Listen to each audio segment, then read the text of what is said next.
안녕하세요. 주식셰프입니다. 네, 주일, 일요일 잘 보내고 계십니까? 푹 쉬시고 계시는지 모르겠네요. 지난 금요일 날 외인하고 기관 동반 매도가 나와서 지수가 좀 많이 떨어졌죠? 네, 3019까지 좀 떨어져갖고 3100선이 조금 위협을 받는 상황이라 되게 고민이 좀 많으셨을 것 같아요.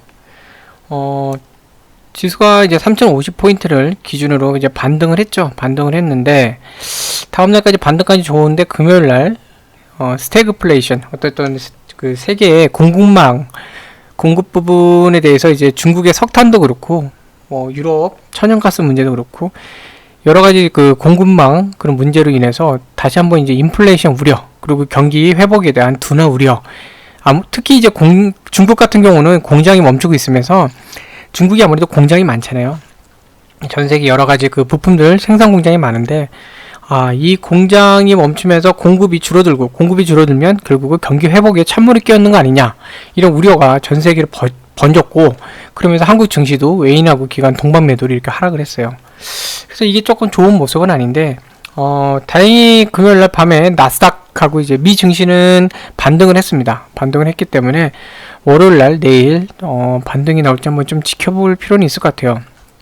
그래서 일단 이게 반등까지 성공을 했는데 다음날 3050까지 무너뜨린 거는 조금 아쉬운 면이 있습니다. 네, 끝까지 좀 그렇게 반등 좋은 의미를 못 주고 지지부진하면서 끝난 게 좀 아쉽긴 한데, 어쨌든 내일 좋은 반등 모습이 나와서 3050 부근만 맞추면 다시 한번 3050 부근을 지지라인을 해서 3100을 향해서 돌파하는 움직임 나올 수 있지 않을까. 근데 여전히 보면은 한국 증시가 이제 4분기죠. 네. 4분기도 특별한 모멘텀이 보이진 않아요. 네. 그리고 연말 같은 경우 이제 연간 실적을 다루는 건데, 연간 실적은 이미 선반영된 부분도 많이 있기 때문에 4분기 때 막 지수가 치솟아 올라갈 그런 모양새는 보이지 않고, 오히려 여러 가지 그 세계적인 그런 외적인 요인들 때문에 증시가 좀 조정을 받을 수도 있는 그런 요인이 있기 때문에 항상 방어적으로 하시면 좋겠습니다. 그래서 일단은 3100포인트로 회복하느냐, 이게 가장 중요해요, 지금 단계에서는. 그리고 제일 먼저 이제 3050을 회복을 해야 됩니다. 3050을 회복 못하고 여기서 지지부진하면 3000선까지도 깨질 수가 있어요. 그렇기 때문에 3050은 일단은 1차적으로 회복을 하고, 그러고 나서 이제 3100포인트를 다시 찾아내는 그런 과정이 좀 중요한 시기예요. 네, 한 말씀으로 드리자면, 정말로 뭐 그동안 좀 증시를 좀 조심스럽게 좀 매매해야 되는 그런 분위기였지만, 여러 가지 뭐 테이퍼링 그도 그렇고 여러 가지 그런 것 때문에 조심스럽게 투자를 해야 되는 그런 상황이었지만, 지금은 더더욱 그 살얼음판 위에 있는 것처럼 더 방어적으로, 그리고 현금, 네, 제가 최근에 이제 현금을 많이 말씀드리는데, 진짜 이번에는 현금이 되게 중요한 시기예요. 네, 그런 거를 좀 잘 감안하시면서 매매하시면 좋겠습니다. 반등하는 종목이 있고 잘 올라가는 종목이 있더라도 막 공격적으로 매매하시기보다는 어느 정도 이제 현금은 계속 유지하시면서 좀 현금 비율을 유지하신 상태에서 매매하시는 전략을 꼭 쓰셔야 됩니다. 현금 비율이 줄어들면 안 돼요. 현금 비율을 잘 유지하셔야 됩니다. 뭐 제가 볼 때는 최소한 현금을 지금은 한 30% 정도는 유지하셔야 되지 않을까.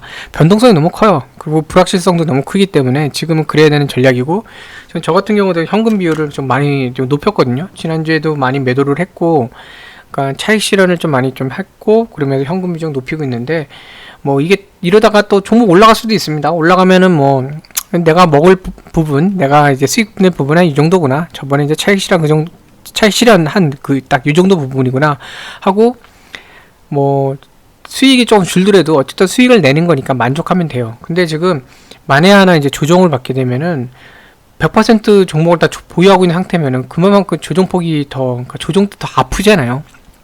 근데 현금을 갖고 있으면 조정 때 뭐 무한정 떨어지진 않을 겁니다. 어느 정도 떨어지다가 반등할 때 그때 매수하고 있다가 하면 좋은 수익을 낼 수 있겠죠. 그래서 보면은 10월 첫날, 네, 전 세계 그 공급망 이슈, 중국을 비롯한 공급망 이슈로 인해서 스태그플레이션이 지금 우려가 되고 있어요. 스태그플레이션이라는 게 물가는 이제 인플레이션이 막 하는데, 물가가 오른 만큼 또 경기가 회복이 돼야 수입도 늘고, 아무래도 그런 거 있잖아요. 돈을 많이 버시면 비싼 거 있더라도 조금 사 드실 수 있잖아요.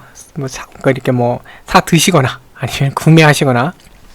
근데 나는 버는 거는 비슷하거나 아니면 줄어드는데 물가만 자꾸 이렇게 올라가면 어떻게 되죠? 지갑을 닫죠. 소비가 위축돼요. 소비가 위축되면 경기 회복이 더뎌집니다. 네. 소비가 많이 일어나야 내수 경기도 살아나고 할 텐데 그게 많이 위축되죠. 네, 수출이라는 것도 다른 나라의 내수 경제에 연동이 되는 거예요. 거기서 많이 팔려야 수출을 하는 거지. 그쪽 내수 경기가 죽었는데 우리나라에서 뭐 판매한다? 이게 안 되잖아요. 수출한다? 이게 안 될 거잖아요. 자, 그런 거. 그다음 원재재가 이제 막 올라가죠. 에너지 관련된 비용이 너무 올라가요, 지금. 석탄도 그렇고 뭐 천연가스 이런 문제들이 생기다 보니까 자꾸 올라가요. 그렇게 되면은 에너지 때문에 또 생산 비용은 또 올라가요. 막 이런 상황들. 원자재나 에너지 부분 때문에 생산 비용은 또 올라가는 문제. 국제 유가도 막 뛰죠. 그 총체적 난국입니다, 지금. 그래서 스태그플레이션 우려가 나왔고, 그러다 보니까 웨인하고 기관은 안 되겠다. 방어적으로 가자. 그래서 10월 첫날은 동반 매도를 합니다. 자, 9월달까지는 사실은 보면은 9월달 증시가 좀 안 좋았는데, 외인들 같은 경우는 이게 9월 1일부터 30일까지 보면은 외인들은 거의 1조 1000억 정도 순매수를 했어요. 순매수 규모를 할 때 순매수를 했고, 기관은 4조 넘게 순매도를 했습니다. 결국은 9월 조정장은 외인들이 아니라 기관이 만든 거예요. 기관이 만든 조정장세였고, 이게 뭘 뜻하는 거냐면, 만약에 지금 증시 자체가 너무 안 좋은 상태였다. 그러면 외인들까지도 순매도를 했어야 되거든요. 개인만 죽으라고 샀어야 되는데, 그게 아니라 외인들도 순매수. 다만 이제 기관이 순매도를 했던 것 뿐이에요. 기관은 지금 계속 방어적으로 가고 있는 것 같고요. 아무래도 이제 글로벌 정세가 안 좋으니까 그렇게 가는 것 같고, 첫날조차도 이렇게 나왔죠. 자, 그래서 이제 내일 반등세가 나오는지 한번 좀 볼 필요가 있습니다. 뉴욕 증시는 반등을 했기 때문에 좀 봐야 되는데, 아무래도 우리나라는 중국 영향을 많이 받아요. 여러 가지 많이 봤는데 중국에서 이제 공장들이 좀 멈추고 있고, 그렇게 되면 우리나라 입장에서도 좀 타격을 좀 볼 수 있는 게 있기 때문에 아무래도 이번 주 증시가 그렇게 썩 좋지는 않을 것 같아요. 네. 그래서 좀 방어적으로 하시면 어떨까 하는 생각이 좀 듭니다. 죄송합니다. 자, 글로벌 증시에 대해서 좀만 좀 살펴볼게요. 특히 미국 소식입니다. 자, 미국 제가 이제 지난주 한번 방송을 할 때, 목요일인가요? 수요일인가 방송할 때, 이 미국의 미 연방정부의 셧다운에 관련해서 말씀드렸어요. 예산안이 통과가 안 되면 한국하고 다르게 정부가 빚을 지면서라도 운영하는 게 아니라 예산안 통과가 안 되면 그 상태로 셧다운이 됩니다. 네, 필수적인 산업만, 그리고 필수적인 기관만 빼놓고 나머지는 다 집으로 돌려보내요. 공무원들이 집에 가버리는 거예요. 일이 안 되는 거죠. 에너지나 뭐 인프라 쪽에 관련된 것만 운영하는데 그 중에서도 필수적인 사람만 있습니다. 한마디로 경기 회복 기간에 좀 안 좋은 상태가 되는 거죠. 악영향을 줄 수 있는데, 이게 그래도 일단은 임시 예산안이 통과가 됐어요. 네. 그래서 임시 예산안이 통과됐기 때문에 12월 초까지는 어쨌든 행정정부가, 미 연방정부가 운영하게 됐습니다. 네, 그래서 일단 연방정부 셧다운은 막았어요. 일단 경기회복에다 찬물을 끼얹는 거에 대해서는 공화당도 썩 내키지 않았겠죠. 그렇기 때문에 공화당, 민주당 같이 해갖고 통과가 됐습니다. 자, 근데 여전히 지금 남아있는 게 예산안인데, 지금 이 예산안 관련해서는 아직까지도 지금 싸우고 있거든요. 하원에서 지금 1조 2천억의 인프라 예산안만 통과시키느냐, 아니면은 사회복지성 패키지 3조 5천억 달러까지, 1조 2천억 달러만 할지, 아니 3조 5천억 달러까지 포함할지, 이걸 갖고 여전히 지금 싸움박질 하고 있거든요. 그래서 이게 지금 문제인데, 가장 이제 문제되는 게 3조 5천억 달러를 갖고, 이거 민주당 내에서도 협의가 안 되고 있어요. 자, 1조 2천억 달러 인프라 안에 대해서는 그게 뭐냐면, 여기저기 도로도 놓고 다리도 놓고 건설하고 여러 가지 사회 인프라, SOC라 그러죠. 거기에 대해서 투자를 하는 겁니다. 공화당 입장에서도 반대할 이유가 없어요. 자기 지역구에 대해서도 뭔가 이렇게 건설이 이루어지니까 자기 보이기 괜찮죠. 그래서 공화당에서도 1조 2천억 달러의 사회 인프라 예산안에 대해서는 찬성했습니다. 네, 협의가 돼서 이건 오케이. 근데 문제가 뭐냐면 3조 5천억 달러 규모의 사회복지 예산인데, 이게 또 어떻게 보면은 어려운 사람들한테 돈 대주자 하면서 약간 정부의 어떤 인기를 얻기 위한 그런 거에 연관된 좀 예산이 좀 많이 있어요. 그러다 보니까 공화당 입장에서는 지금도 미국 부채가 심각한데 3조 5천억 달러까지 하는 거는 너무 부담스럽다 하고 반대를 하고 있고, 민주당 내에서도, 민주당이 지금 중도파와 진보파가 나눠져 있는데, 중도파에서도 이 3조 5천억 사회복지안은 진보파가 하는 겁니다. 근데 중도파 내에서도 중도파 같은 경우에는 너무 심하다, 좀 줄이자. 네, 이런 상황이에요. 그래서 중도파 내에서 껏 해봐야 우리는 1조 5천억 정도까지 협의 안 되겠다. 이런 얘기도 합니다. 그러니까 민주당 내에서도 3조 5천억 달러에 대해서 중도파는 뭐 한 1조 5천억 규모로 줄이자. 그 다음에 진보는 아니다. 3조 5천억 달러 해야 된다고 막 싸우고 있어요. 그래서 지금 이 갈등이 되고 있어갖고 현재는 뭐 민주당 공화당 갈등이라기보다 민주당 내에 네, 갈등이 좀 큰 상태예요. 자, 이 상태에서 미 행정부가 지금 경기 부양을 계속하기 위해서는 뭐 국채 발행부터 해서 여러 가지 빚이죠. 부채를 계속 좀 높일 필요가 있는데 지금 채무 한도가 지금 넘어섰거든요. 미국 부채가 지금 2017년에 20조 달러. 어마무시하죠. 이게 경이에요, 경. 이경이 넘어가죠. 경단이 스케일이 커요. 근데 지금 28조 4,300억 달러. 네. 그래서 과거 의회에서는 22조 달러를 좀 채무 한도를 좀 올려줬는데 이제는 28조 4,300억 달러 이렇게 된 상태예요. 이제 미 의회가 또 허용을 다시 했는데 채무 한도가 28조 4천억 달러예요. 근데 지금 보면 300억 달러 더 초과된 상태죠. 네. 그러니까 지금 여기 총체적 난국이에요. 그래서 지금 뭐냐면 부채 한도도 올려달라 그러고 제니 앨런 이제 재무장관이 부채 한도 좀 올려줘. 지금 현재 상태에서 우리가 빚을 갚을 수도 없고 좀 해야 될 일도 많으니까 좀 더 올려주라 이러는 거예요. 뭐 한 30조 달러까지 하려나요? 딱 채워서. 아무튼 지금 부채를 한도로 올려달라. 근데 공화당 역시 반대하고 있죠. 자, 그래서 이 부분이 어떻게 해결되느냐가 지금 중요한 상황입니다. 네, 그런 상황이기 때문에 이 부분 12월 달까지 일단은 행정부 셧다운 되는 건 막았지만 여전히 인프라 이 안에 대해서 특히 이제 그 복지성 그 예산이 어떻게 되느냐 이게 지금 화약고처럼 남아 있어요. 그 부채 한도는 안 되면 이게 해결이 안 되면 또 디폴트 선언 날 수가 있거든요. 빚을 못 갚으니까 채무 불이행이 되고 채무 불이행이 결국 디폴트예요. 이런 게 나오면 미국의 뭐 신용도도 그렇고 미국 내의 어떤 신규 사업에 대해서도 정부가 주도하는 신규 사업에 대해서도 좀 문제가 많아져요. 그래서 이 안들이 이 지금 예산안이나 이 부채 한도, 채무 한도 이게 어떻게 되는지는 계속 지켜봐야 되는 그런 중요한 시기입니다. 앞서 말씀드렸지만 지금 스태그플레이션, 스태그플레이션이라는 게 스태그네이션이라는 게 침체란 뜻이에요. 영어로 침체.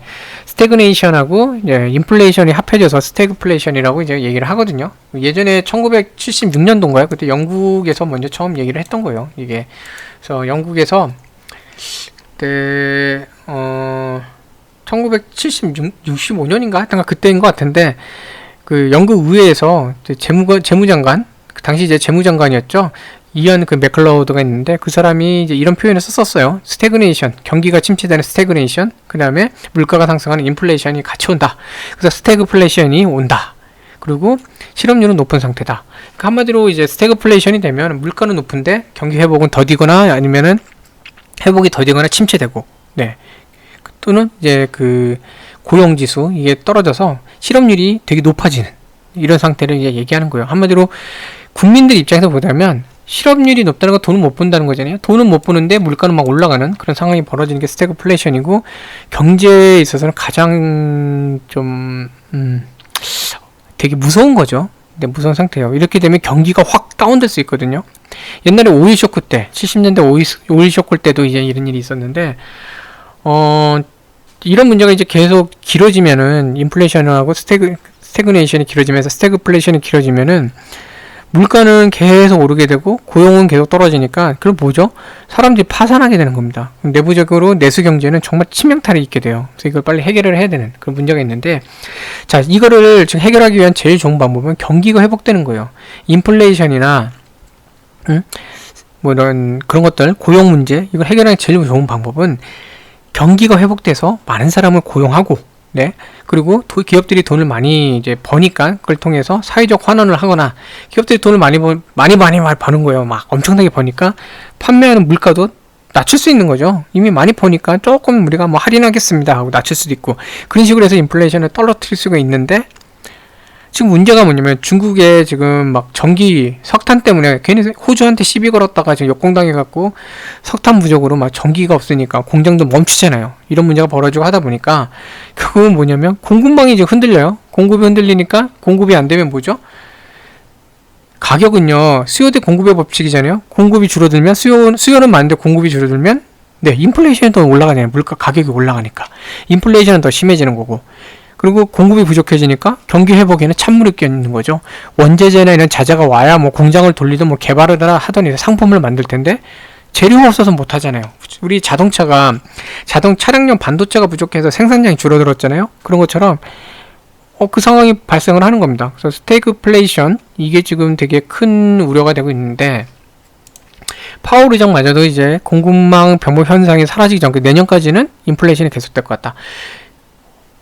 그동안 이제 파월 의장은 걱정 마라 이랬는데, 이제는 인정을 했어요. 인플레이션이 매년 이제 높은 수준을 유지하는, 죄송합니다. 여기죠. 병목 현상이 이제 사라지지 않으면 인플레이션이 생각보다 더 오래 지속될 것 같다라고 인정을 한 겁니다. 근데 이제 그러면서도 여기서 이 말을 하죠. 경제 재개에 관련이 있다고 얘기하죠. 제가 앞에 설명드린 건 똑같아요. 이걸 해결하기 위한 방법은 경기가 회복돼야 되는 거예요. 경기가 성장을 해야 되는데, 결국은 이 경기 성장, 이 부분에 이 공급망 병목 현상이 악영향을 주는 거죠. 네. 근데 이제 너무 시장이 걱정하니까 한마디 합니다. 우리는 회복하고 극복할 것이다. 그리고 페드에서 연준에서 나와 동료들의 내년 전망은 추세를 훨씬 윗도는 성장률과 지금보다 상당히 낮은 수준의 실업률을 볼 거다. 그러니까 뭐냐면 내년은 그래도 회복할 수 있을 것 같으니 너무 걱정하지 말아라. 파월 의장 얘기입니다. 어쨌든 자, 그래서 지금 상황은 뭐냐면 이 스태그플레이션이 그러니까 미국 상황만 보자. 그러면 미국에서는 부채 한도 상향하는 문제, 그 다음에 예산안 통과, 이 두 가지를 주시해서 보셔야 되고요. 글로벌 증시, 글로벌 상황을 볼 때는 중국이나 유럽의 이런 에너지난, 특히 중국의 석탄 부족으로 인한 공장들이 멈추는 문제, 이게 공급에 가장 큰 영향을 주고 있거든요. 악영향을 주고 있거든요. 이런 것들을 좀 잘 살펴봐야 됩니다. 그래서 돌아오는 주도 좀 증시가 아주 시원하게 간다고는 좀 보기가 쉽진 않을 것 같아요. 네, 그런 상황이고, 자, 그러면은 그래도 나는 좀 어찌됐건 나는 그래도 투자를 해야 돼, 멈출 수 없어 이러시는 분들은 이런 걸 좀 비껴가는 거, 또는 여기서 어떻게 보면 혜택을 볼 수 있는 쪽을 이제 보셔야 될 것 같아요. 특히 이제 에너지 쪽이 문제가 많이 되니까 전력이나 도시가스 같은 쪽, 이런 쪽을 좀 봐볼만 할 것 같고, 자원 쪽도 문제가 되니까 이제 히토리나 이런 희귀 금속들, 그 다음에 자원 개발, 이런 쪽도 괜찮을 것 같고, 뭐 요즘 오징어 게임 계속 뭐 난리잖아요. 그러니까 컨텐츠 쪽, 영화 컨텐츠 쪽, 당분간은 이런 쪽으로 조금 시각을 좀 돌려보시는 게 어떨까 하는 생각이 듭니다. 자, 그리고 인플레이션 우려가 계속되면요, 어쩔 수 없이 은행들 금리 인상 얘기가 나와요. 그러니까 은행과 관련된 종목들, 그리고 주식시장이 아무래도 이렇게 조금 출렁거리면요, 대체 투자 상품 많이 찾죠. ETF도 그렇게 찾는데, 그 관련해서 이제 뭐 보험 쪽에 이런 상품들이 있으니까 보험이나 뭐 손해보험, 뭐 보험이죠, 여기도 그런 쪽, 네, 같이 보시면 좋을 것 같아요. 정유 쪽도 보시는 분들 계실 텐데, 정유는 이제 어쨌든 정제 마진이 보통 한 6개월 정도 이제 마진율을 갔는데, 뭐 단기간 유가 상승에 대해서는 과거에 싸게 샀던 걸 비싸게 팔 수 있으니까 좋은 뭐 조건이 돼요. 근데 이게 길어지면은 오히려 역마진이 생기거든요. 너무 높은 가격에 기름을 사와야 되기 때문에.